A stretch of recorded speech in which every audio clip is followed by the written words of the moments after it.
Hello friends, नमस्कार। आप सभी का हमारे online YouTube channel study with GK पर हार्दिक स्वागत है। आज की इस कक्षा में हम संसदीय शासन प्रणाली पर आधारित महत्वपूर्ण अभ्यास प्रश्नों को देखने वाले हैं। वह क्या सही। शासन प्रणाली के कई प्रकार हैं। संसदीय शासन प्रणाली,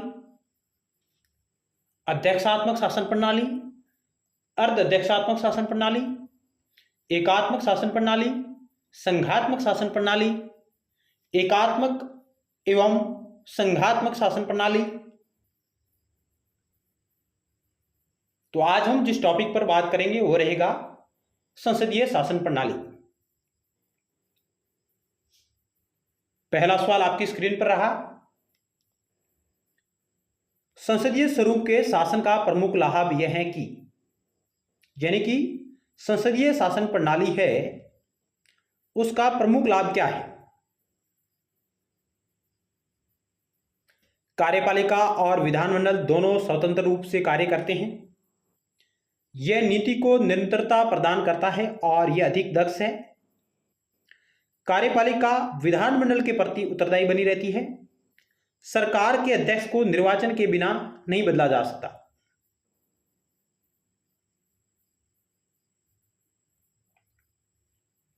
इस सवाल का सबसे प्रमुख उत्तर क्या रहेगा। संसदीय शासन प्रणाली का सबसे प्रमुख गुण क्या है। प्रमुख गुण की बात करें तो कार्यपालिका विधानमंडल के प्रति उत्तरदायी बनी रहती है, यानी कि कार्यपालिका विधानमंडल के प्रति उत्तरदायी बनी रहती है। तो ऑप्शन आपका सी राइट होगा। संसदीय स्वरूप के शासन का प्रमुख लाभ यह है कि कार्यपालिका विधानमंडल के प्रति उत्तरदायी बनी रहती है। तो ऑप्शन आपका सी राइट रहेगा। यह सवाल आईएएस प्री 2017 का है। आप व्याख्या देख सकते हैं। संसदीय स्वरूप के शासन का प्रमुख लाभ यह है कि कार्यपालिका विधानमंडल के प्रति उत्तरदायी बनी रहती है। उल्लेखनीय है कि संसदीय प्रणाली लोकतांत्रिक शासन की वह प्रणाली है जिसमें कार्यपालिका अपनी लोकतांत्रिक वैधता विधायिका अर्थात संसद से प्राप्त करती है। यानी कि कार्यपालिका अपनी लोकतांत्रिक वैधता है जो विधायिका अर्थात संसद से प्राप्त करती है। इसलिए कार्यपालिका विधानमंडल के प्रति अर्थात संसद के प्रति उत्तरदायी होती है संसदीय शासन प्रणाली में। जबकि अध्यक्षात्मक शासन प्रणाली में इस प्रकार का कॉन्सेप्ट नहीं है। विधायक के प्रति उत्तरदायी होती है कौन? कार्यपालिका संसदीय शासन प्रणाली में। संसदीय शासन प्रणाली का आधारभूत सिद्धांत तत्व सामूहिक उत्तरदायित्व पर आधारित है। संसदीय शासन प्रणाली का आधारभूत सिद्धांत तत्व है सामूहिक उत्तरदायित्व। मंत्रिमंडल सरकार के जनता के प्रति सामूहिक उत्तरदायित्व को सुनिश्चित करने हेतु संसदीय लोकतंत्र की एक क्रियाविधि है। यानी कि मंत्रिमंडल सरकार के जनता के प्रति सामूहिक उत्तरदायित्व को सुनिश्चित करने हेतु संसदीय लोकतंत्र की एक क्रियाविधि है, एक सिस्टम है। भारतीय संविधान में संसदीय शासन व्यवस्था के अंतर्गत मंत्रिमंडल के गठन से संबंधित प्रावधान आर्टिकल 74 और 75 में वर्णित है। तो हमने देखा संसदीय शासन प्रणाली सामूहिक उत्तरदायित्व के सिद्धांत पर कार्य करती है, जिसमें कार्यपालिका विधान मंडल के प्रति उत्तरदायी बनी रहती है अर्थात संसद के प्रति उत्तरदायी बनी रहती है। जबकि अध्यक्षात्मक शासन प्रणाली में कार्यपालिका संसद के प्रति उत्तरदायी नहीं होती, जैसे कि अमेरिका।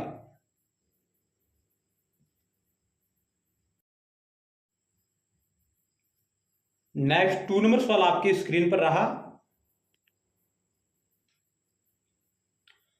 निम्नलिखित कथनों में से उस एक को चुनिए जो मंत्रिमंडल स्वरूप की सरकार के अंतर्निहित सिद्धांत को अभिव्यक्त करता है।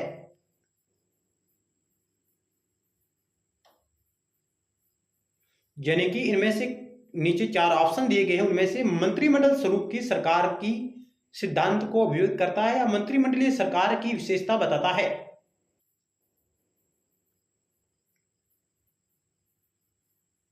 ऑप्शन ए है मंत्रिमंडलीय सरकार के विरुद्ध आलोचना को कम से कम करने की व्यवस्था जिसके उत्तरदायित्व तो जटिल हैं तथा उन्हें सभी के संतोष के लिए निष्पादित करना कठिन है।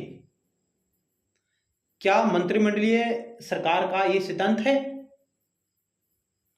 ऐसी सरकार के विरुद्ध आलोचना को कम से कम करने की व्यवस्था जिसके उत्तरदायित्व तो जटिल है तथा उन्हें सभी के संतोष के लिए निष्पादित करना कठिन है। आलोचना को कम से कम करने की व्यवस्था ऐसी तो बिल्कुल नहीं है।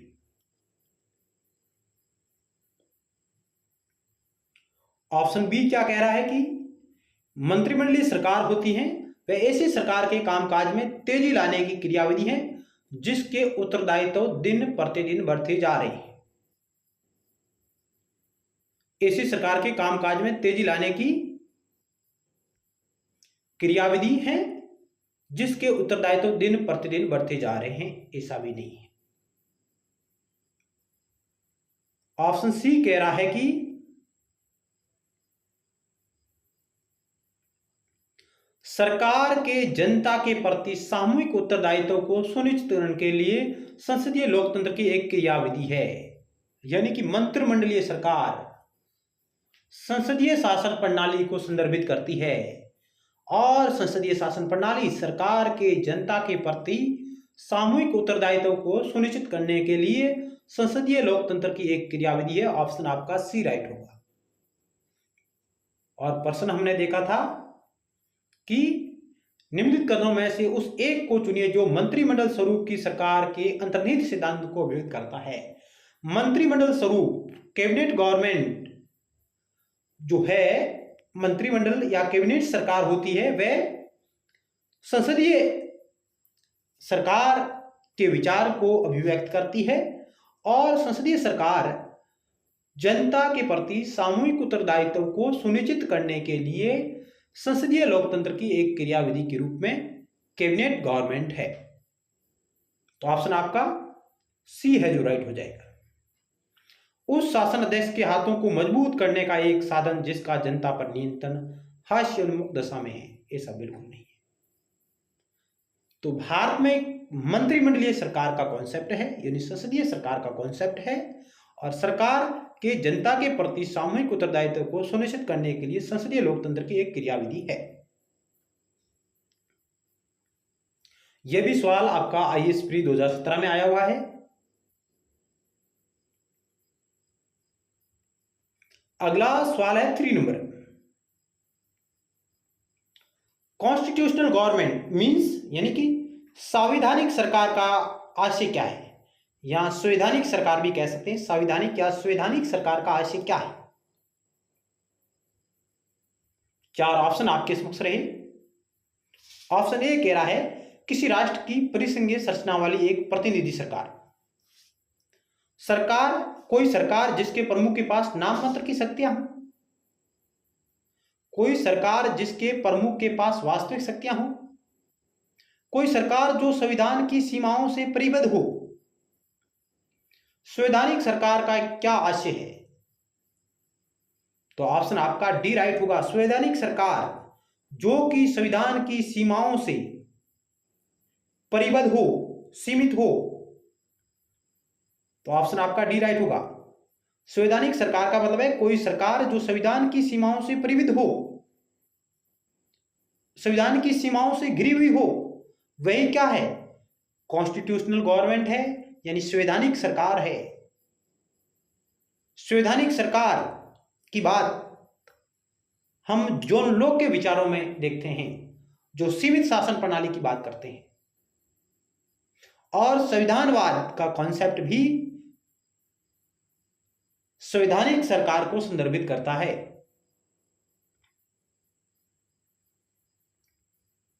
तो ऑप्शन आपका डी राइट होगा। संवैधानिक सरकार का आशय सीमित सरकार से यानी जो सरकार जो संविधान की सीमाओं से परिबद्ध हो, उससे घिरी हो। ऑप्शन आपका डी राइट होगा।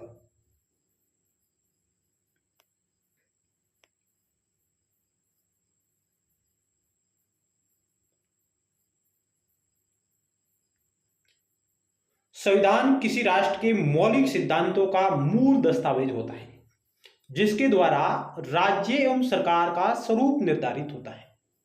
शासन व्यवस्था का संगठन, सरकार की शक्तियां, शासितों के अधिकार, शासक एवं शासितों के बीच पारस्परिक संबंधों का निर्धारण किया जाता है, जो यह निश्चित करता है कि नियम कैसे बने, कैसे बदले और उन्हें कौन बनाएगा। संविधान का कार्य रूप में लागू होना ही संविधानवाद है। यानी संविधान का कार्य रूप में लागू होना ही क्या है? संविधानवाद। संविधान का कार्य रूप में, मूर्त रूप में लागू होना ही संविधानवाद है। अर्थात संविधानवाद उस निष्ठा का नाम है जो जनता संविधान की निहित शक्तियों एवं उसकी मान्यताओं में रखती है। संविधान एवं संविधानवाद मूर्त तथा अमूर्त रूप में व्यक्त नियंत्रण व्यवस्था है जो सरकार को निर्मित अधिकार क्षेत्र में रहने हेतु बाध्य करती है। यानी कि सरकार संविधान के अनुसार कार्य करे, संविधान के नियमों के अनुसार सरकार कार्य करेगी तो वहां पर संविधान का पालन होगा, और जब संविधान का पालन होगा तो वहां सरकार कैसी होगी? संवैधानिक सरकार होगी, क्योंकि वह संविधान से घिरी हुई है, संविधान से सीमित है, अपनी मन मर्जी से कार्य नहीं कर सकती।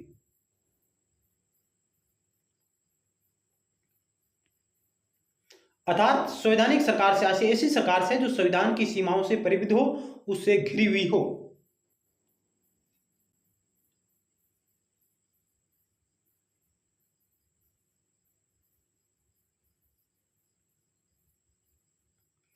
अगला सवाल 4 नंबर आपकी स्क्रीन पर रहा, जो आईएएस प्री 2020 का है। संवैधानिक सरकार का क्या अर्थ है? कॉन्स्टिट्यूशनल गवर्नमेंट का अर्थ क्या है? अभी हम बात कर रहे थे विधानमंडल द्वारा सरकार, लोकप्रिय सरकार, बहुदलीय सरकार, सीमित सरकार। तो हमने अभी बात किया संवैधानिक सरकार, कॉन्स्टिट्यूशनल गवर्नमेंट या संवैधानिक सरकार, यह सरकार होती है वो सीमित सरकार होती है। और सीमित क्यों होती है? क्योंकि वह संविधान के जो नियम कानून है उनके द्वारा घिरी हुई है, उनके अंतर्गत ही सरकार कार्य करती है, इसलिए वह सीमित है। यदि संविधान नहीं है, यदि संविधानवाद नहीं है तो सीमित सरकार की अवधारणा नहीं होगी, क्योंकि सरकार अपनी मनमर्जी से कार्य करेगी। लेकिन यदि संविधान है जो पूर्ण रूप से लागू है, जहां पर संविधानवाद का कॉन्सेप्ट लागू है, तो वहां पर सरकार कैसी होगी? सीमित सरकार होगी, क्योंकि वह संविधान के नियमों और कानून के अनुसार चलती है। तो ऑप्शन आपका डी राइट होगा। लिमिटेड गवर्नमेंट, संवैधानिक सरकार का अर्थ है सीमित सरकार, जो कम से कम संविधान के अनुसार कार्य करे, न कि अपनी मन मर्जी से। तो ऑप्शन डी राइट होगा। अगला सवाल आपकी स्क्रीन पर रहा 5 नंबर,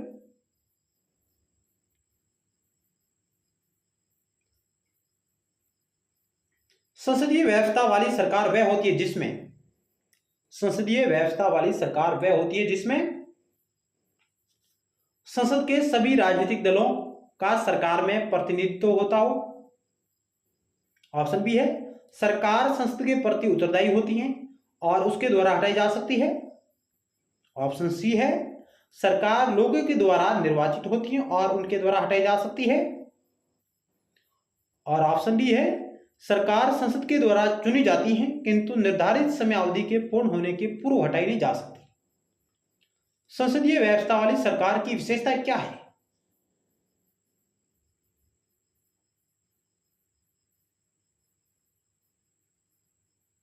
क्या होगा इस सवाल का राइट उत्तर?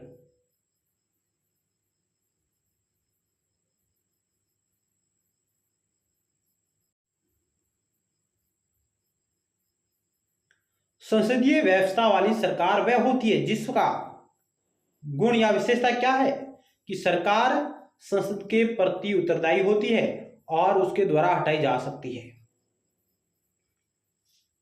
क्योंकि संसदीय व्यवस्था में सरकार सामूहिक उत्तरदायित्व के सिद्धांत पर कार्य करती है, यानी कि कार्यपालिका संसद के प्रति उत्तरदायी होती है। तो ऑप्शन आपका बी राइट होगा।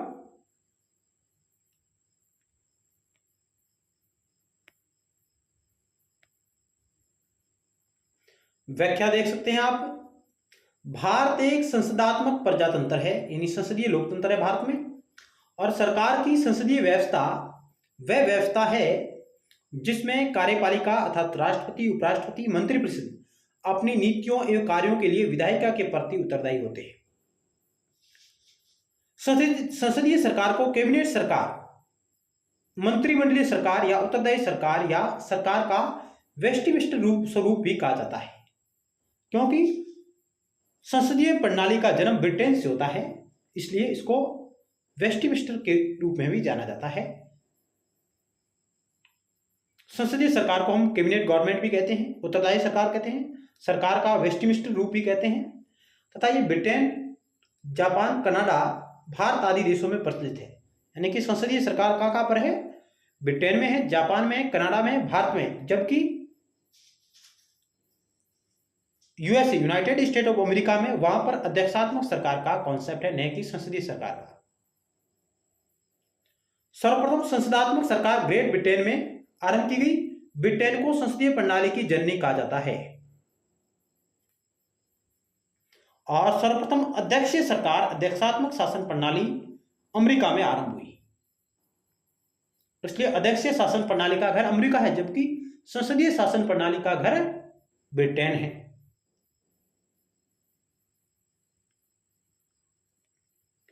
अगला सवाल है, संसदीय शासन प्रणाली का जन्मदाता किसे माना जाता है? संसदीय शासन प्रणाली का जन्मदाता किसे माना जाता है?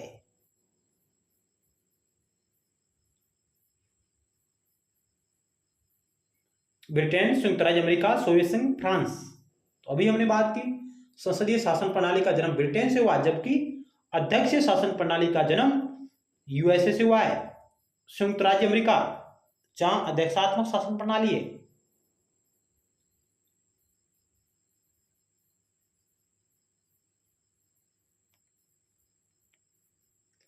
अगला सवाल 7 नंबर आपकी स्क्रीन पर रहा।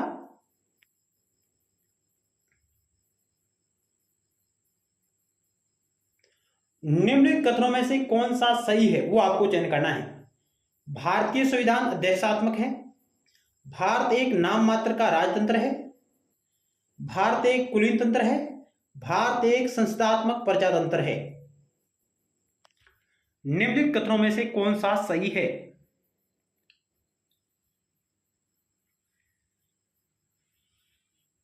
तो ऑप्शन आपका डी राइट होगा, क्योंकि भारत एक संसदात्मक प्रजातंत्र है। India is a parliamentary democracy.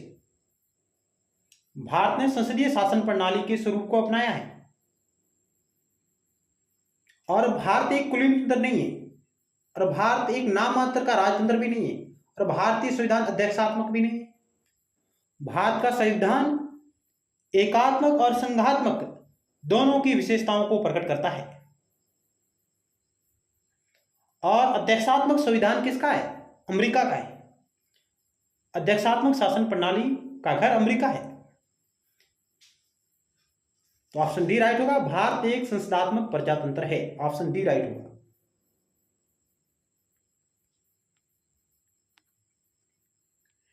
एक नंबर सवाल है, संवैधानिक सरकार क्या है?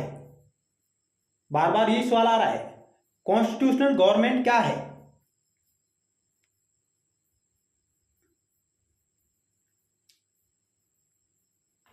या आपको दो कथन दिए गए और फिर आपको इन दोनों कथनों में से सही कथन का चयन करना है।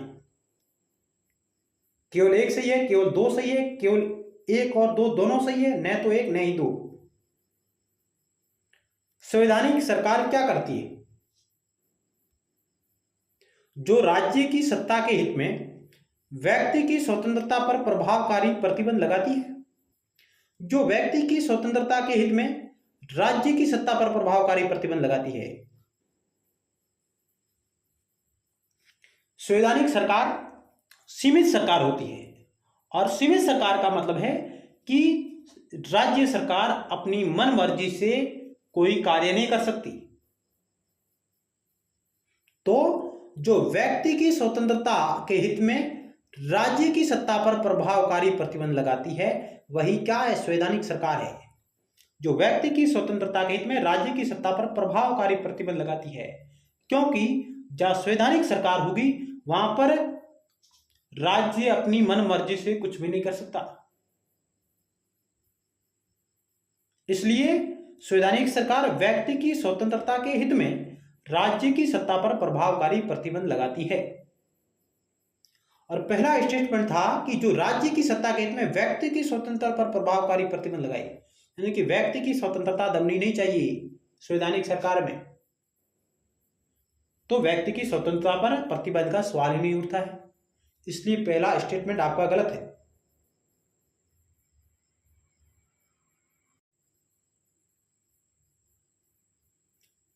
इस प्रकार आपका ऑप्शन 2 राइट होगा, केवल 2 सही है, केवल 2 सही है, ओनली 2।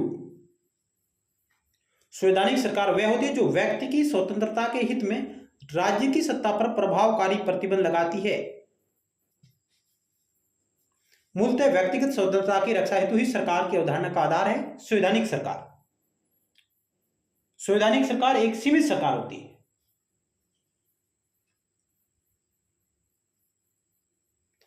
अगला सवाल 9 नंबर आपकी स्क्रीन पर रहा।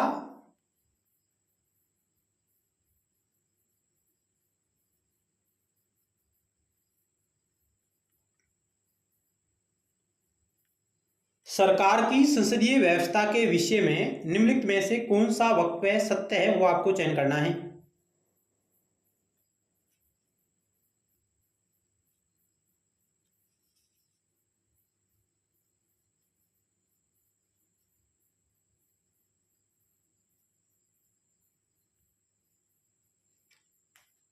संसदीय यानी सरकार की संसदीय व्यवस्था के विषय में निम्नलिखित में से कौन सा वक्तव्य सत्य है, वो आपको चयन करना है।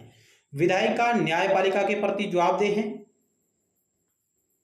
विधायिका कार्यपालिका के प्रति जवाबदेह है, विधायिका एवं कार्यपालिका दोनों स्वतंत्र है, राष्ट्रपति न्यायपालिका के प्रति जवाबदेह है, उपयुक्त में से कोई नहीं, उपयुक्त में से एक से अधिक।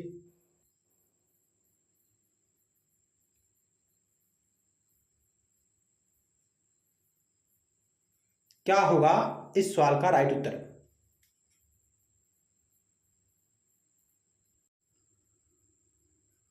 तो इस सवाल का राइट उत्तर का ऑप्शन ई, उपयुक्त में से कोई नहीं, उपयुक्त में से एक से अधिक।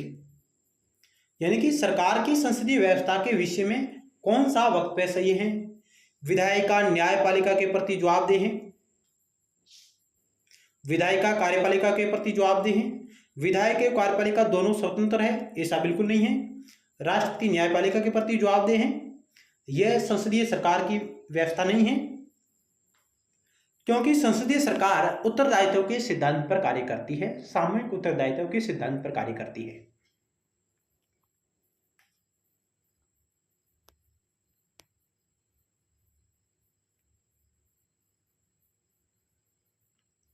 भारत में संसदीय शासन व्यवस्था को अपनाया गया है। संसदीय प्रणाली में विधायिका और कार्यपालिका का अलग अलग होना संभव नहीं है। यानी कि संसदीय शासन प्रणाली में विधायिका और कार्यपालिका अलग अलग नहीं हो सकती, क्योंकि संसदीय शासन प्रणाली उत्तरदायित्व के सिद्धांत के आधार पर काम करती है। जबकि अमेरिका में विधायिका, कार्यपालिका और न्यायपालिका तीनों अलग अलग है, तीनों अलग अलग, क्योंकि वहां पर शक्ति पृथक्करण का सिद्धांत कार्य करता है। शक्ति पृथक्करण का सिद्धांत कार्य करता है अध्यक्षात्मक शासन प्रणाली में, जबकि संसदीय शासन प्रणाली में उत्तरदायित्व का सिद्धांत कार्य करता है। सरकार का कोई भी अंग निरंकुश नहीं हो जाए, इसलिए संविधान में नियंत्रण एवं संतुलन, चेक एंड बैलेंस की व्यवस्था की गई है। इसी उद्देश्य से कार्यपालिका को व्यवस्थापिका के प्रति उत्तरदायी बनाया गया है। अर्थात विधायिका और कार्यपालिका एक दूसरे से स्वतंत्र नहीं है। इसके अतिरिक्त विधायिका तथा कार्यपालिका के मनमानी पूर्ण कृत्यों के ऊपर नियंत्रण के लिए न्यायपालिका को यह शक्ति दी गई है कि वह इनके संविधान के विरुद्ध कार्यों को अविधि मान्य घोषित करके उन्हें अपनी सीमा में कार्य करने के लिए बाध्य करे। यानी कि यदि कार्यपालिका और विधायिका भारत में संविधान की सीमाओं से बाहर जाकर कार्य करती है, तो न्यायपालिका उनको रोक सकती है, उन्हें अवधि मान्य कर सकती है।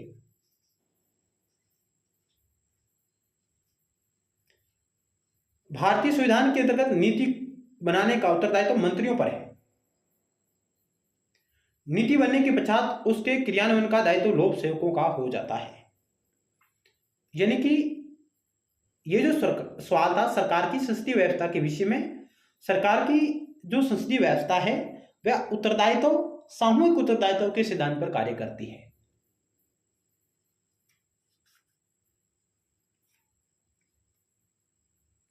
अगला सवाल 10 नंबर आपकी स्क्रीन पर रहा।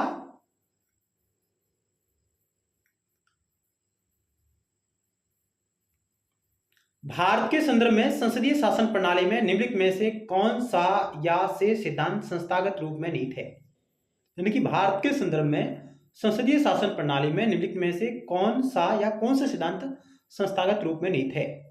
मंत्रिमंडल के सदस्य संसद के सदस्य होते हैं। जब तक मंत्रियों को संसद का विश्वास प्राप्त रहता है तब तक ही वे अपने पद पर बने रहते हैं। राज्य का अध्यक्ष ही मंत्रिमंडल का अध्यक्ष होता है।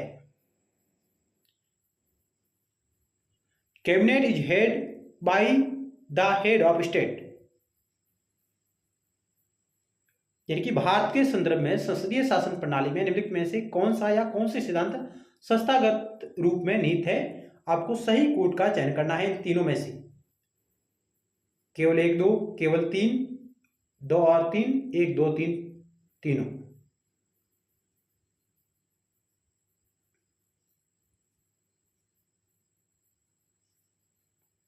तो पहला कथन सही है कि मंत्रिमंडल के सदस्य संसद के सदस्य होते हैं, बिल्कुल सही है। जबकि अमेरिका में ऐसा नहीं है कि मंत्रिमंडल के सदस्य वहां की संसद कांग्रेस के सदस्य हो। जब तक मंत्रियों को संसद का विश्वास प्राप्त होता रहता है तब तक वे अपने पद पर बने रहते हैं।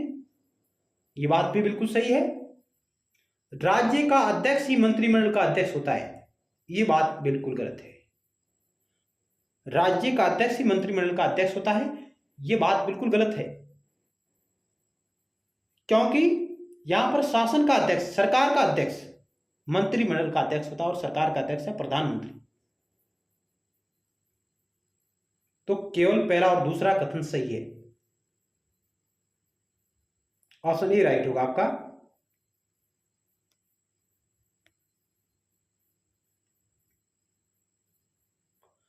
संसदीय प्रणाली में वास्तविक प्रमुख प्रधानमंत्री होता है। यह प्रणाली भारत में ब्रिटेन से ली गई है। इसके तहत संविधान द्वारा मंत्रिपरिषद को शासन के लिए यथार्थ रूप से उत्तरदायी बनाया गया है। मंत्री तब तक ही अपने पद पर बने रहते हैं जब तक उन्हें संसद का विश्वास प्राप्त रहता है। कार्यपालिका संसद के प्रति उत्तरदायी होती है। कार्यपालिका तभी तक अपने पद पर रहती है जब तक उसे लोकसभा का विश्वास प्राप्त हो। और सरकार का मुखिया प्रधानमंत्री होता है, शासन का मुखिया प्रधानमंत्री होता है, जबकि राज्य अध्यक्ष राष्ट्रपति होता है।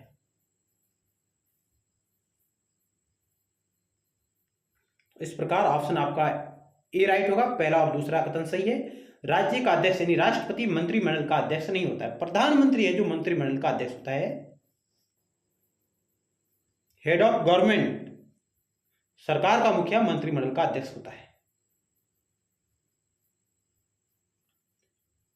तो नेक्स्ट सवालों के बारे में हम नेक्स्ट वीडियो सीरीज में चर्चा करेंगे। तब तक के लिए धन्यवाद।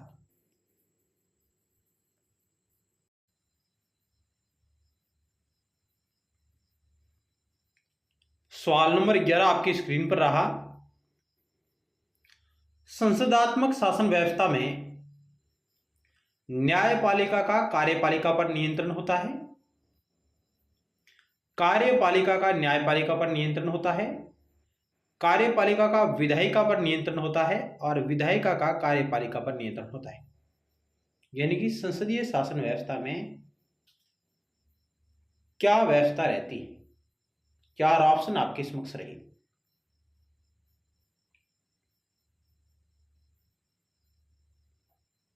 तो इस सवाल का राइट उत्तर होगा ऑप्शन डी, विधायिका का कार्यपालिका पर नियंत्रण होता है।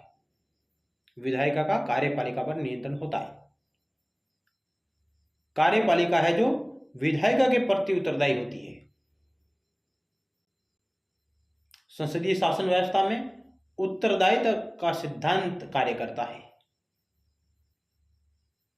ऑप्शन आपका डी राइट होगा।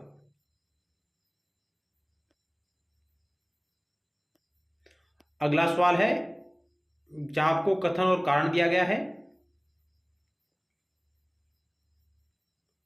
कथन क्या कह रहा है कि राज्य की कार्यपालिका शक्ति का प्रयोग संसद के कानूनों का अनुपालन सुनिश्चित करने हेतु होता है। यानी कि राज्य की कार्यपालिका शक्ति का प्रयोग संसद के कानूनों का अनुपालन सुनिश्चित करने हेतु होता है। और कथन क्या कह रहा है, सॉरी कारण क्या कह रहा है कि अपनी कार्यपालिका शक्तियों का प्रयोग करके भारत सरकार राज्यों को आवश्यक निर्देश दे सकती है।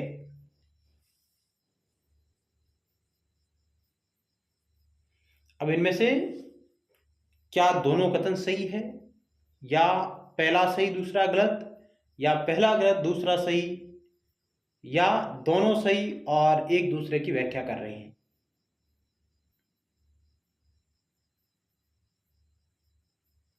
तो यहां कथन भी सही है और कारण भी सही है। कारण है जो कथन ए की सही व्याख्या कर रहा है।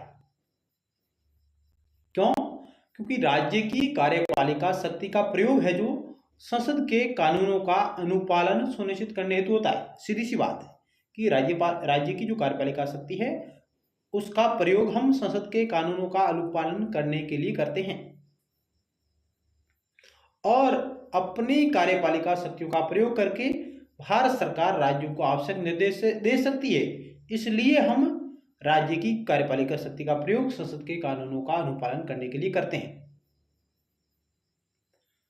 तो इस प्रकार के सवाल में आपका कूट नंबर ए हो जाएगा। ए आर दोनों सही है तथा आर ए की सही व्याख्या है। ऑप्शन आपका ए राइट हो जाएगा।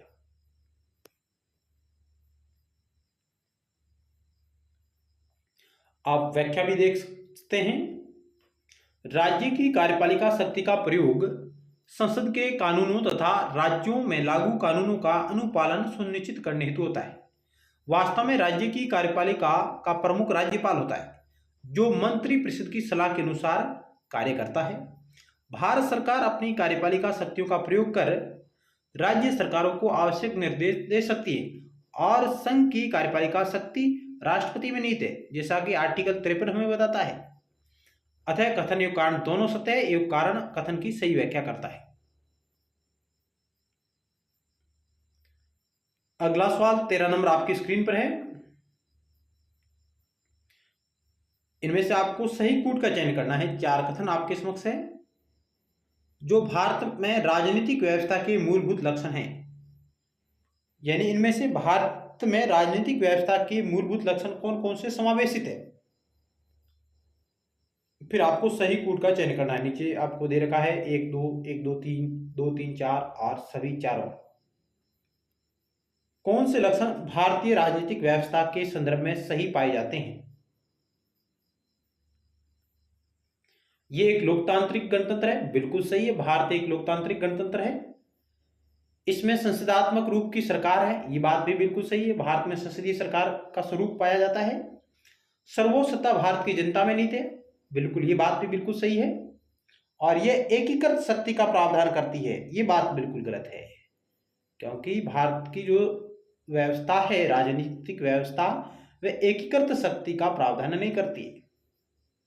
भारत में डिसेंट्रलाइज्ड पावर है।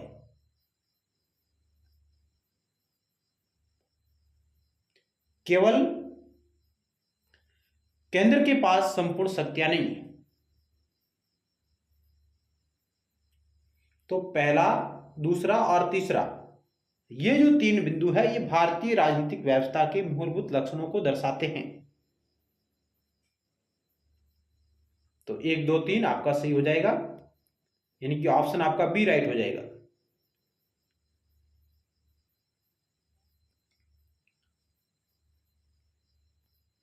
तो भारतीय संविधान में राजनीतिक व्यवस्था के मूलभूत लक्षण निम्नलिखित है। कौन कौन से हैं? यहाँ एक लोकतांत्रिक गणतंत्र पाया जाता है, यहाँ सरकार का संसदीय स्वरूप पाया जाता है, यानी संसदात्मक रूप की सरकार पाई जाती है। सर्वोच्च सत्ता देश की जनता में निहित है, और यहाँ पर स्वतंत्र न्यायपालिका है, मौलिक अधिकार है, मूल कर्तव्य है, नीति निर्देशक तत्वों का समावेश भी किया गया है। अगला सवाल है 14 नंबर आपकी स्क्रीन पर रहा।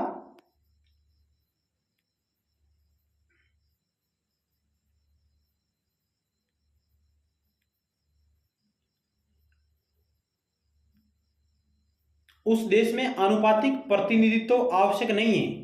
सवाल कह रहा है कि उस देश में आनुपातिक प्रतिनिधित्व आवश्यक नहीं है जहां ऑप्शन ए कोई आरक्षित निर्वाचन क्षेत्र नहीं है, ऑप्शन बी द्विदलीय प्रणाली विकसित हुई है, फर्स्ट पास्ट दी पोस्ट पद्धति प्रचलित है, राष्ट्रपति और संसदीय शासन प्रणाली का सम्मिश्रण है। यानी कि किस प्रकार की व्यवस्था में आनुपातिक प्रतिनिधित्व आवश्यक नहीं है, उसकी कोई जरूरत नहीं है यहां पर आनुपातिक प्रतिनिधित्व की।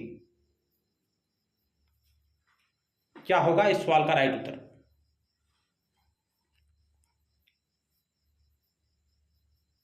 तो ऑप्शन आपका बी राइट होगा। द्विदलीय प्रणाली जहां पर विकसित हुई है वहां पर आनुपातिक प्रतिनिधित्व की आवश्यकता नहीं है। द्विदलीय जहां पर दो दल कार्य कर रहे हैं वहां पर आनुपातिक प्रतिनिधित्व की आवश्यकता नहीं है। ऑप्शन आपका बी राइट होगा।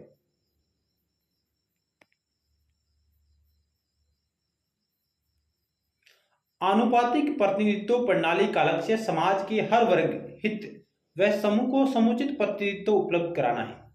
यानी कि आनुपातिक प्रतिनिधित्व प्रणाली का लक्ष्य क्या है कि समाज के प्रत्येक वर्ग को प्रतिनिधित्व उपलब्ध करवाना है, उनका भी हक है जो सरकार में होना चाहिए, उनका भी प्रतिनिधित्व होना चाहिए। जो प्रजातंत्र के मूल मंत्र को साकार करता है कौन? आनुपातिक प्रतिनिधित्व प्रणाली लोकतंत्र के मूल मंत्र को साकार करती है, जिसमें बहुसंख्यकों के साथ साथ अल्पसंख्यकों के हितों की रक्षा होती है। द्विदलीय प्रणाली में इसकी आवश्यकता नहीं होती।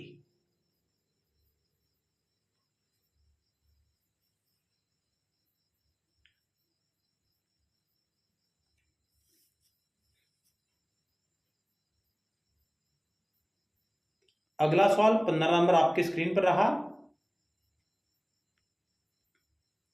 भारत एक गणतंत्र है जिसमें अंतर्निहित है राज्य का अध्यक्ष निर्वाचित होता है, देश स्वतंत्र है, देश में एक जनतांत्रिक व्यवस्था की सरकार है, देश में अंतिम सत्ता संसद में निहित है।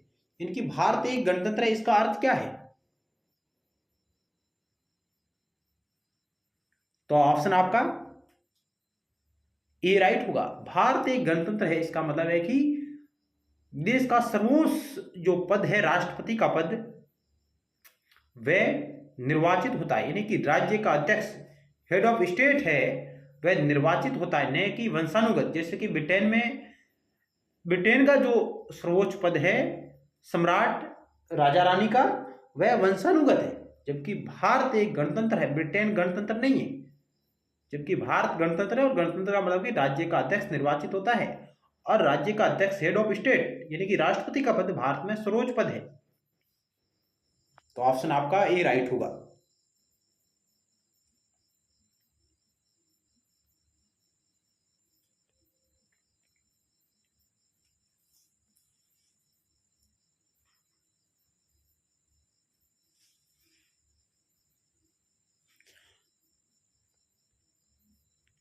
उद्देशिका स्पष्ट शब्दों में यह घोषित करती है कि संविधान के अधीन सभी प्राधिकारों का स्रोत भारत के लोग हैं, किसी बाहरी प्राधिकारी के प्रति कोई अधीनता नहीं है। संविधान द्वारा भारत को गणराज्य घोषित किया गया है, जिसका अर्थ है कि भारत में राष्ट्र का प्रमुख अर्थात राष्ट्रपति निर्वाचित होता है, वंशानुगत नहीं होता है। जैसे कि ब्रिटेन का जो राष्ट्र प्रमुख सम्राट होता है वह वंशानुगत होता है, लेकिन भारत का जो सर्वोच्च पद राष्ट्रपति का पद है वह निर्वाचित होता है अप्रत्यक्ष रूप से।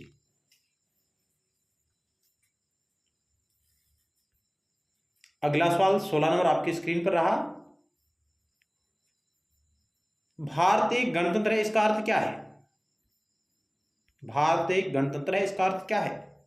सभी मामलों में अंतिम अधिकार जनता के पास है, भारत में संसदीय शासन व्यवस्था है, इसलिए भारत गणतंत्र है। क्या भारत में वंशानुगत शासन नहीं है, भारत राज्यों का संघ है। भारत एक गणतंत्र है इसका अर्थ क्या है? तो इसका अर्थ है कि भारत में वंशानुगत शासन नहीं है। भारत का जो राष्ट्र प्रमुख है हेड ऑफ स्टेट है वह निर्वाचित होता है। तो भारत एक गणतंत्र है, इसका अर्थ है कि भारत का जो सर्वोच्च पद राष्ट्रपति का पद है, हेड ऑफ स्टेट है, वह निर्वाचित होता है और वह वंशानुगत शासन भारत में नहीं है। ऑप्शन आपका सी राइट होगा।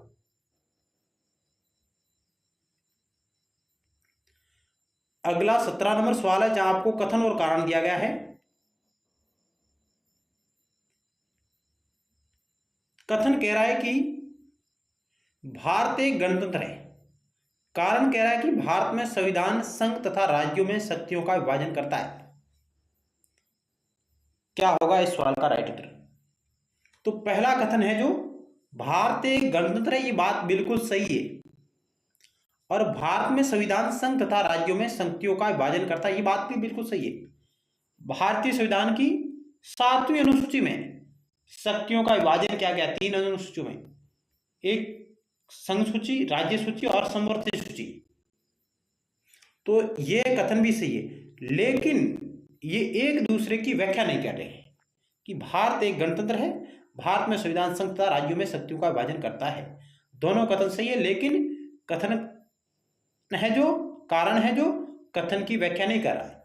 यदि इस जगह यहां ये होता कि भारत एक गणतंत्र है क्योंकि भारत में वंशानुगत शासन नहीं है, तो कथन है जो कारण की व्याख्या कर रहा होता।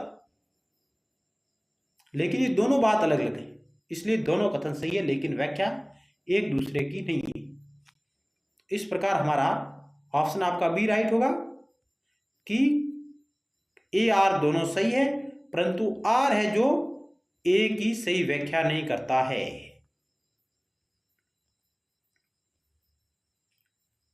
आप व्याख्या भी देख सकते हैं कि भारत एक गणतंत्र है क्योंकि भारत के राष्ट्र प्रमुख राष्ट्रपति को निर्वाचित किया जाता है।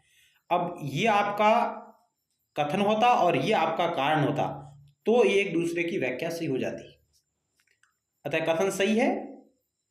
भारतीय संविधान के भाग 11 के अंतर्गत आर्टिकल 245 से 263 तक संघ और राज्य के मध्य शक्तियों के विभाजन का स्पष्ट प्रावधान किया गया है। अतः कारण आर सही है, किंतु कारण आर है जो आर ए की सही व्याख्या नहीं करता।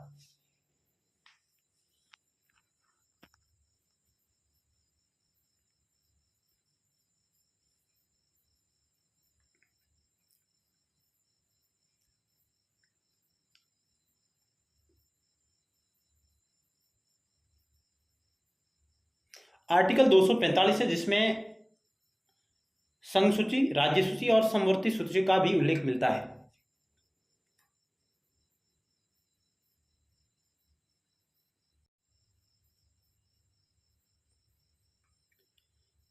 अगला सवाल 18 नंबर आपकी स्क्रीन पर रहा।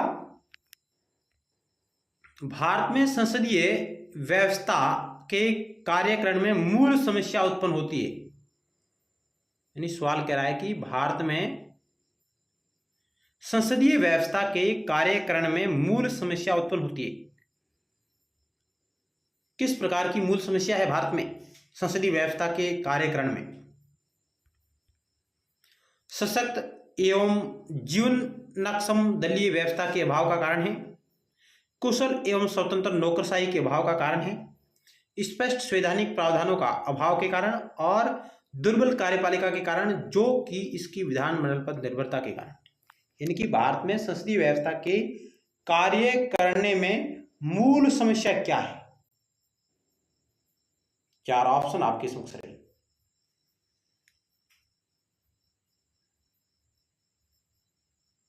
तो इस सवाल का राइट उत्तर का ऑप्शन आपका ए सशक्त एवं जीवनक्षम दलीय व्यवस्था के अभाव के कारण।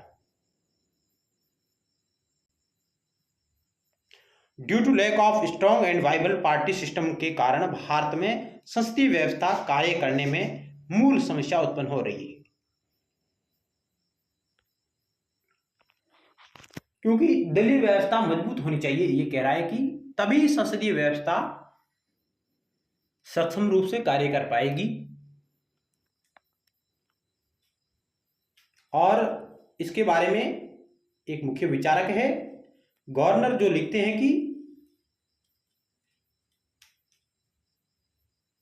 अपनी पुस्तक पॉलिटिकल साइंस गवर्नमेंट में गवर्नर ने लिखा है कि संसदीय व्यवस्था का कार्यकरण सशक्त दल प्रणाली पर निर्भर करता है। यानी कि संसदीय व्यवस्था का सफल कार्यकरण है जो एक मजबूत दलीय प्रणाली पर निर्भर करता है। स्ट्रॉन्ग पार्टी सिस्टम होना चाहिए।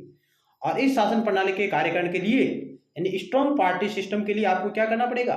द्विदलीय प्रणाली को आदर्श रूप मानना पड़ेगा।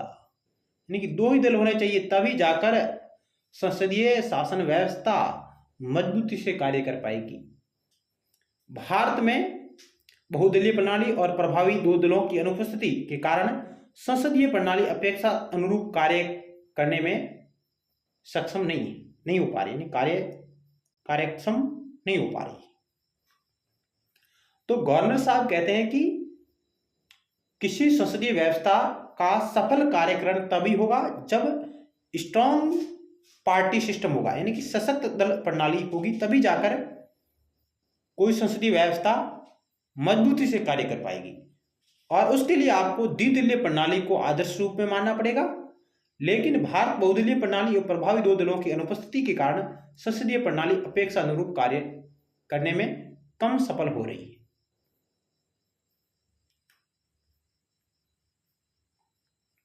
तो अगला सवाल 19 नंबर आपकी स्क्रीन पर रहा। मंत्रिमंडलीय शासन प्रणाली में मंत्रिमंडल साधारणतया सत्तारूढ़ रहता है। 19 नंबर सवाल है कि मंत्रिमंडलीय शासन प्रणाली में मंत्रिमंडल साधारणतः सत्तारूढ़ रहता है एक निश्चित अवधि तक, जब तक उसे विधानमंडल के लोकप्रिय सदन का विश्वास प्राप्त रहता है, जब तक उसे राज्य अध्यक्ष का विश्वास प्राप्त रहता है, जब तक उसे निर्वाचक वर्ग का विश्वास प्राप्त रहता है। क्या होगा इस सवाल का राइट उत्तर?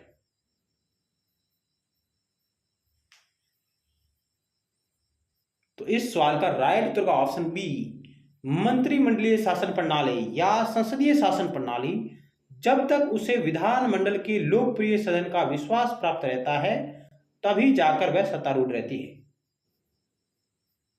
जैसे कि भारत में मंत्रिमंडलीय शासन प्रणाली है और भारत में मंत्रिमंडलीय शासन प्रणाली को लोकप्रिय सदन लोकसभा का यदि विश्वास प्राप्त है तो वह सत्तारूढ़ रह सकती है। यदि उसने विश्वास खो लिया तो उसे हटना होगा। तो ऑप्शन आपका बी राइट होगा।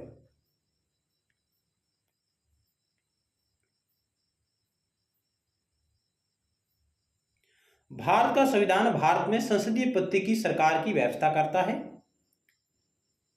भारतीय संविधान का आर्टिकल 79 क्या कहता है कि भारत में एक संसद होगी।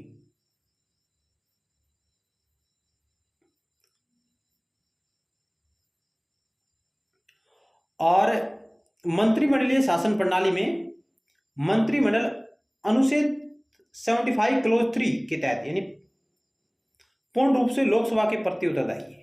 यानी कि मंत्रिमंडल है जो सामूहिक रूप से लोकसभा के प्रति उत्तरदायी रहता है और व्यक्तिगत रूप से राष्ट्रपति के प्रति उत्तरदायी रहता है।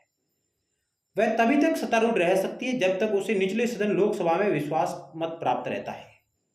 इसका अभिप्राय यह है कि मंत्रिपरिषद तभी तक है जब तक उसे सदन में बहुमत प्राप्त होता है। दूसरे शब्दों में लोकसभा मंत्रिमंडल को अविश्वास प्रस्ताव पारित कर हटा सकती है। यानी कि मंत्रिमंडलीय शासन प्रणाली तब तक टिकी रह सकती है, सत्तारूढ़ रह सकती है जब तक उसे लोकसभा का बहुमत प्राप्त हो, निचले सदन लोकप्रिय सदन का बहुमत प्राप्त हो। और भारत में मंत्रिमंडल लोकसभा के प्रति सामूहिक रूप से उत्तरदायी रहता है। आर्टिकल 75 का क्लोज 3 ये बात करता है और व्यक्तिगत रूप से राष्ट्रपति के प्रति उत्तरदायी रहता है। अगला सवाल 20 नंबर आपकी स्क्रीन पर रहा। भारतीय राजनीति पद्धति के बारे में निम्न में से कौन से सही नहीं है वो आपको चयन करना है। जो सही नहीं है, भारत एक धर्मनिरपेक्ष राज्य है, सेक्युलर स्टेट है और पार्लियामेंट्री फॉर्म ऑफ गवर्नमेंट संसदीय पद्धति की सरकार है, संघीय नीति है, राष्ट्रपतीय पद्धति की सरकार है प्रेसिडेंशियल फॉर्म ऑफ गवर्नमेंट। राष्ट्रपति पद्धति की सरकार को हम अध्यक्षात्मक सरकार भी कहते हैं, ये भी ध्यान रखिएगा। राष्ट्रपतीय पद्धति की सरकार को हम अध्यक्षात्मक सरकार भी कहते हैं। तो भारतीय राजनीतिक पद्धति के बारे में क्या सही नहीं है?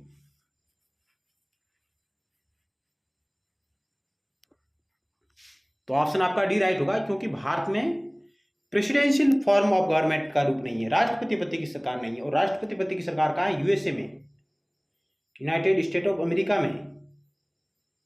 और भारत में तो संसदीय पद्धति की सरकार है और यहाँ संघीय नीति का भी कार्य करती है और धर्मनिरपेक्ष राज्य है भारत, सेक्युलर स्टेट है, क्योंकि भारत में सभी धर्मों को समान माना गया है। भारत का अपना कोई विशेष धर्म नहीं है, यानी कि राज्य का अपना कोई विशेष धर्म नहीं है, सभी धर्मों को समान दृष्टि से देखा जाता है। तो ऑप्शन आपका डी राइट होगा। 21 नंबर सवाल आपकी स्क्रीन पर रहा है ये।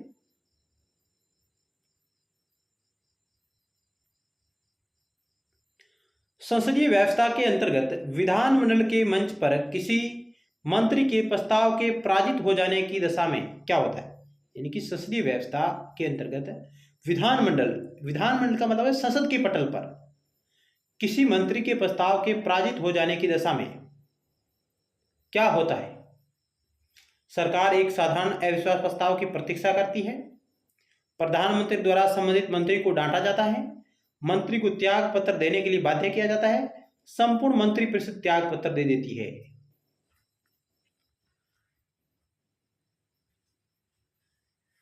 तो इस सवाल का क्या होगा राइट आंसर? तो ऑप्शन आपका डी राइट होगा कि संपूर्ण मंत्री परिषद को त्याग पत्र देना पड़ता है। संपूर्ण मंत्री परिषद त्याग पत्र दे देती है कि जब संसदीय व्यवस्था के अंतर्गत विधानमंडल के मंच पर, संसद के मंच पर किसी मंत्री के प्रस्ताव के पराजित हो जाने की दशा में संपूर्ण मंत्री परिषद को त्याग पत्र देना पड़ता है। और संसदीय प्रणाली के बारे में कहा जाता है कि यहां पर सभी मंत्री एक साथ तैरते हैं और सभी मंत्री एक साथ डूब जाते हैं, यानी मंत्रिमंडल एक साथ तैरता है और एक साथ भी डूब जाता है। यानी कि यदि किसी मंत्री के प्रस्ताव का पराजित हो जाना, संपूर्ण मंत्री परिषद का त्याग पत्र देना होता है। तो ऑप्शन आपका डी राइट होगा। तो किस प्रकार की व्यवस्था के बारे में कहा जाता है कि सभी मंत्री एक साथ तैरते हैं और एक साथ डूब जाते हैं? तो यह है संसदीय व्यवस्था के बारे में कहा जाता है। तो ऑप्शन आपका डी राइट होगा।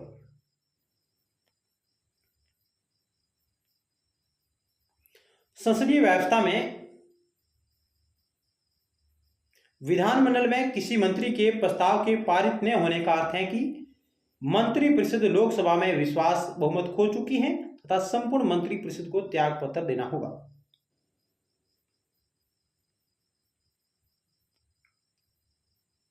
अगला सवाल,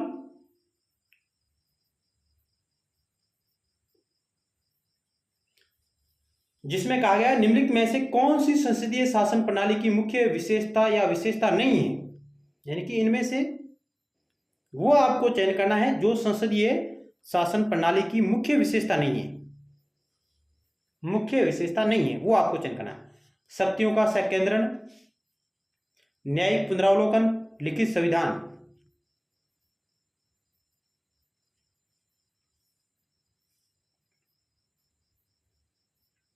तो इस सवाल का राइट उत्तर का ऑप्शन आपका केवल 2 जो स्टेटमेंट है यह है जो संसदीय शासन प्रणाली की मुख्य विशेषता नहीं है, जबकि शक्तियों का संकेंद्रण ये संसदीय शासन प्रणाली की मुख्य विशेषता है, और लिखित संविधान ये भी है।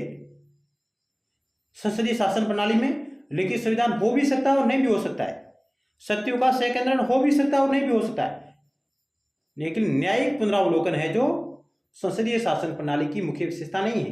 तो ये किसकी है? तो यह अध्यक्षीय शासन व्यवस्था है, उसकी मुख्य विशेषता है, और वहां पर न्यायिक पुनरावलोकन का कॉन्सेप्ट लागू है। अब बात आती भारत की, लेकिन भारत ने है जो विदेशी देशों के संविधानों से कई प्रावधान ग्रहण किए हैं। भारत को जो अच्छी चीजें लगी तो वो भारत ने ग्रहण की है। जैसे कि भारत में संसदीय व्यवस्था है तो भारत ने संसदीय व्यवस्था का जो विचार है वो ब्रिटेन से लिया है, लेकिन जिस प्रकार ब्रिटेन की संसद संप्रभु है उसी प्रकार भारत की संसद संप्रभु नहीं है। संप्रभु का मतलब है कि ब्रिटेन की संसद जो चाहे वो कानून का निर्माण कर सकती है, उस कानून को कोई चैलेंज नहीं करेगा। यानी ब्रिटेन की संसद के बारे में कहा जाता है कि ब्रिटेन की संसद महिला को पुरुष नहीं बना सकती और पुरुष को महिला नहीं बना सकती, उसके अलावा जो भी कार्य है वो सब कुछ कर सकती है। लेकिन भारत की संसद संप्रभु नहीं है, इसलिए भारत की संसद अपनी मन मर्जी से कोई भी कानून नहीं बना सकती। यदि बनाएगी तो न्यायपालिका उसको खारिज कर सकती है। इसलिए भारत ने संसदीय व्यवस्था का विचार ब्रिटेन से लिया है और उसके साथ में न्यायिक पुनरावलोकन का विचार भी भारत की संसदीय व्यवस्था में शामिल किया गया है।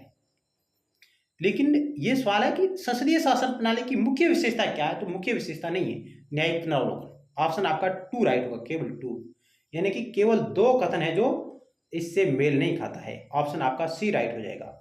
और ये सवाल आपका आया हुआ है IAS pre optional political science 1999। तो आपको इस प्रकार की अवधारणात्मक समझ आपके पास में होनी चाहिए।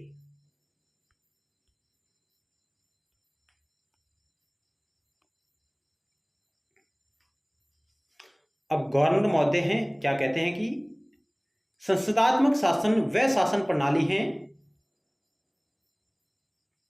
जिसमें वास्तविक कार्यपालिका अर्थात मंत्रिमंडलीय व्यवस्थापिका अथवा उसके लोकप्रिय सदन के प्रति उत्तरदायी होती है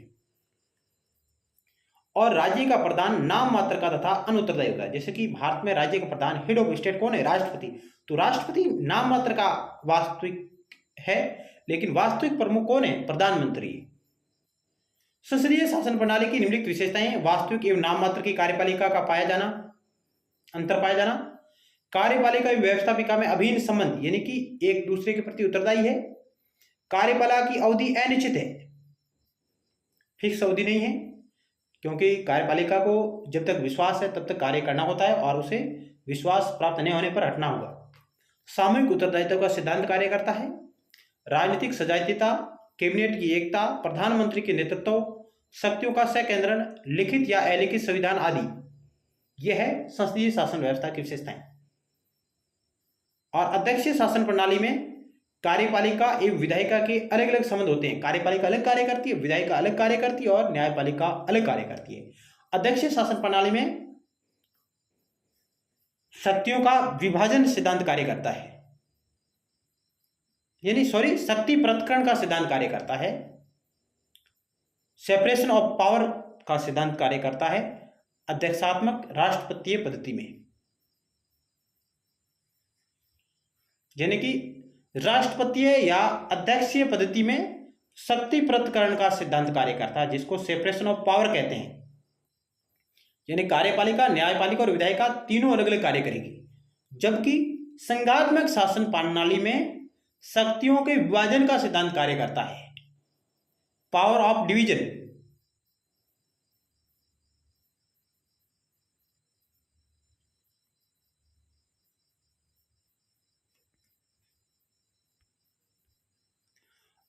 अगला सवाल 23 नंबर आपकी स्क्रीन पर रहा। निम्नलिखित में से कौन सा संसदीय शासन प्रणाली का अविच्छिन्न तत्व है, यानी कि मुख्य तत्व है। संविधान का लचीलापन, कार्यपालिका और विधायिका का संयोजन, न्यायपालिका की सर्वोच्चता, संसदीय संप्रभुता। निम्नलिखित में से कौन सा संसदीय शासन प्रणाली का अविच्छिन्न तत्व है जिसके बिना संसदीय शासन प्रणाली जीवित नहीं रह सकती। तो ऑप्शन आपका बी राइट होगा, कार्यपालिका और विधायिका का संयोजन यानी जुड़ाव। कार्यपालिका विधायिका के प्रति उत्तरदायी होती है, यह संसदीय शासन प्रणाली का सबसे मुख्य गुण है। इसके बिना संसदीय शासन प्रणाली की कल्पना नहीं की जा सकती। संविधान का लचीलापन हो भी सकता है और नहीं भी हो सकता है। न्यायपालिका की सर्वोच्चता, ये हो भी सकती नहीं भी हो सकती, लेकिन ये इसका मुख्य तत्व नहीं है। क्योंकि ब्रिटेन में न्यायपालिका की सर्वोच्चता नहीं है, भारत में है। संसदीय संप्रभुता ये हो भी सकती है और नहीं भी हो सकती, क्योंकि ब्रिटेन एक संसदीय संप्रभु के रूप में कार्य करता है, जबकि भारत एक संसदीय संप्रभु देश नहीं है। संविधान का लचीलापन हो भी सकता है और नहीं भी हो सकता है। तो ऑप्शन आपका बी राइट होगा। इसके बिना संसदीय शासन प्रणाली की कल्पना नहीं की जा सकती। यानी कार्यपालिका और विधायिका का जुड़ाव, जबकि अध्यक्षात्मक शासन प्रणाली है, राष्ट्रीय शासन प्रणाली है, वहां पर कार्यपालिका, विधायिका और न्यायपालिका ये अलग अलग कार्य करती है, तीनों का क्षेत्र अलग अलग होता है, जुड़ाव नहीं होता, संयोजन नहीं होता है।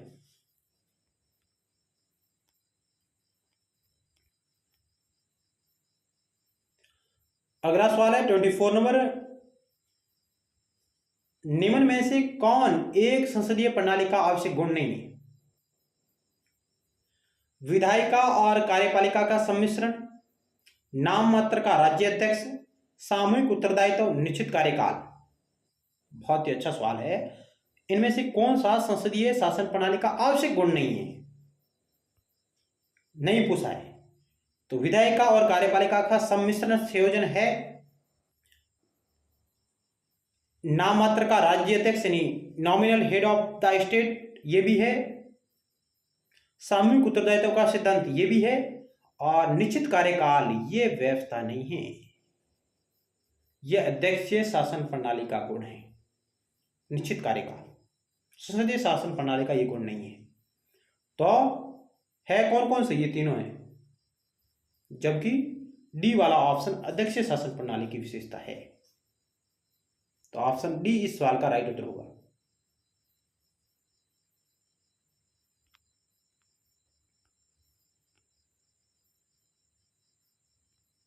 वास्तविक कार्यपालिका का कार्यकाल निश्चित नहीं होता, यानी कि जो संसदीय शासन प्रणाली है, जो वास्तविक कार्यपालिका यानी मंत्रिमंडल जिसका कार्यकाल निश्चित नहीं होता है, वास्तविक कार्यपालिका अपने पद पर तभी तक रहती है जब तक उसे संसद के निचले सदन अथवा लोकप्रिय सदन में विश्वास यानी बहुमत प्राप्त होता है। निश्चित कार्यकाल अध्यक्षात्मक शासन प्रणाली की विशेषता है, जैसे कि यूएसए।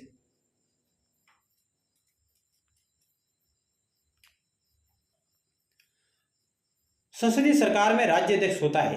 संसदीय सरकार में राज्य का अध्यक्ष होता है निर्वाचित प्रतिनिधि, वंशानुगत व्यक्ति, मनोनीत व्यक्ति, इनमें से कोई भी।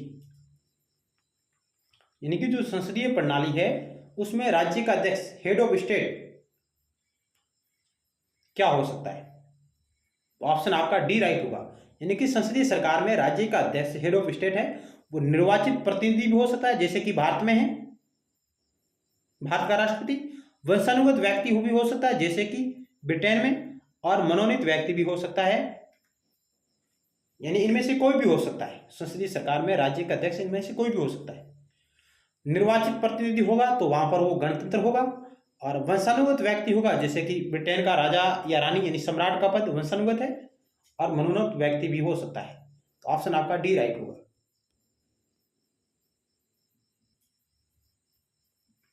संसदीय शासन व्यवस्था यानी सरकार में राज्य अध्यक्ष निर्वाचित भी हो सकता है, वंशानुगत भी हो सकता है और मनोनीत भी हो सकता है, जैसे भारत में निर्वाचित और ब्रिटेन में वंशानुगत है।